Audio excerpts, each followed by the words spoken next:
Hi and welcome to our 16th episode, and I'm in conversation with the Dean and Director of Six Cricket Academy, Mr. Karthik Jeshwant. Welcome, sir. Thank you. Before we kickstart with all the questions, I would like to thank all the parents who've reached out to us with numerous questions. But the first question for today is, quite a few recognize good players in current under 14, under 16 at 6, and their parents say that the real-time match playing situation and one-on-one help them immensely, and they still do it outside 6, while the belief system in 6 says otherwise. How do we as parents comprehend this? Yeah, this is a good question, Sufi, because there are. It cannot be answered in one particular point. I have a few points to answer this concerned parent. Basically, the person has said that there's one-on-one coaching, lot of match practice, which is all. I'm not denying that at all. See, one way of mastering a particular skill is about volumes. So when you're doing one-on-one, there is volume, yes. But let us put it, he also has said one thing about under 14 and under 16. So when a cricketer comes in to play the sport, is he looking at playing under 14, under 16 only, or looking to go way beyond? So the answer is in the question itself. So, whatever you do, it will all show up beyond the age of 16, right? It is, see, that is why I keep on telling that, it is the interest which the child has to come to a sporting arena and to compete in that sport after the age of 16, 17, where at that time, he's no more a kid. He knows what this game is all about: handling pressure and decision making. So he will be, he'll be exposed to these kind of things when he is about 17, 18, 19. So under 14, under 16, there are various reasons for people to succeed. So one of that is volumes. So but that doesn't answer, that he's going to become a overall player at the highest level. That's what I want to tell this parent. But if it is originating from, if this question is originating from the thought of, to improve the player versus, more is everything.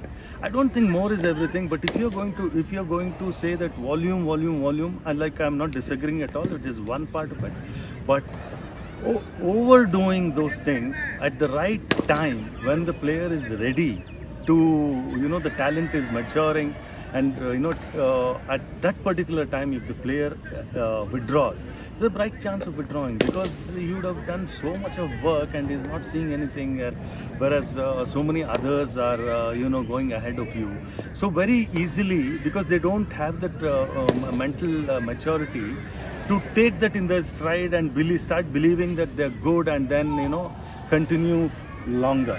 So this is the major problem of this volume, like when they come to a lot more matches or one-on-one cricket.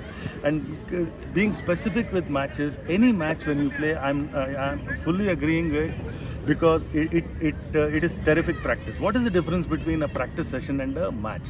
So there is a consequence in the match. If you get out in the match, or if you bowl a bad ball in the match, you have to pay for it. Versus in the next session, it just goes on. You just come back again and bat again, or bowl another ball. That's it. So if it is that, and if you're paying, or if you're being rewarded, then match makes sense. But what matches currently, I'm not referring to the parent who has asked this question, but what is happening is there are many parents who are just organizing these matches for just collecting some little bit of money and making a match, and somebody who pays more money is batting higher up. All these things are happening. I don't want to be more elaborate on these kind of things, but I want to tell the parents who are listening to this, the whole idea of this debate is about, from whatever little experience I've had from being in the cricket field, to the interested sports parents. Yeah, I'm just trying to share my experience with them. So just by playing more and more matches, if there is consequence, yes. See, you go to a selection match, you don't score, you're out of the team. So that there is a consequence. Here, you play a match, okay, your child doesn't do too well, okay, organize another match. So where is that, this one, there is nothing like, what do you say, there is no consequence exactly like what I'm saying. like a couple of weeks, I've been interacting with under 12 and under 14 parents. A lot of them feel patience is a huge thing for them. What are your thoughts on it? Exactly. See, this is what I just spoke now. Is about they're only talking about under 14, under 16. No kid starts to play cricket, and who recognizes under 14, under 16 players? It is people who have played way beyond that. So if somebody is if a parent is bringing his child to the playing field, he should be looking at way beyond, or look at certain things which the sport in itself, benefits the child holistically. So that should be the reason. If you're coming in only to, become something or achieve something out of this game, I think you're starting on the wrong foot. Nobody starts. See, like I always tell people that when Sundar Pichai went to school or college, or he started playing cricket, he never thought that he will be the chairman of Alphabet or Google or wherever he is now, or try to become an international cricketer. He played till the university level or college level he played, and then he went on to become whatever he's become now. So I think that's the right way to start. Instead, when I start, I have to become something. I think you're only putting pressure, and it's showing lot more involvement with the kid about the sport. Taking the sport to the dining table, I think you're only harming the child. I'm certainly it is not going to be of any help because of the pressure factor. Thank you. Can mental training help my child to perform better? Certainly, mental training or mentally someone who is strong is obviously well equipped to handle anything. Forget the sport. Any life situations also is in a better position to handle it. So certainly, see, sport is made of physiology, psychology, technical and tactical. So if you have to become a champion player, I'm not talking about under 14, under 16. For various reasons you may reach that level. It not necessarily like the previous question that the practice was good, the facility was good, the player was good, the coaching was good. For any one was good, the player can reach that level. But if you're looking at beyond, like I told you, the four thing, the physical, technical, tactical and psychological, all these four fronts are required. So mental strength is required. But let me tell you, it is like a plant needs a certain amount of water. You just cannot put one truckload of water to that, and you know what's going to happen. So mental growth is certainly important, but be aware that he's technically good, he's psychologically, Everything to be good. balanced. Exactly, physically good. When all that happens, all this also adds, and it's certainly a very, very important thing. But again, the answer is here. Beyond under 14, under 16, it is the psychological skills which take the player right up and make him stay there. Versus, here with the junior age group level, if you are physically stronger or technically slightly better, you will be in the state team. But a little later, when you're at about 14, not 14, around 19, everybody will be physically equally strong, mentally equally strong, technically equally strong, and tactically equally strong.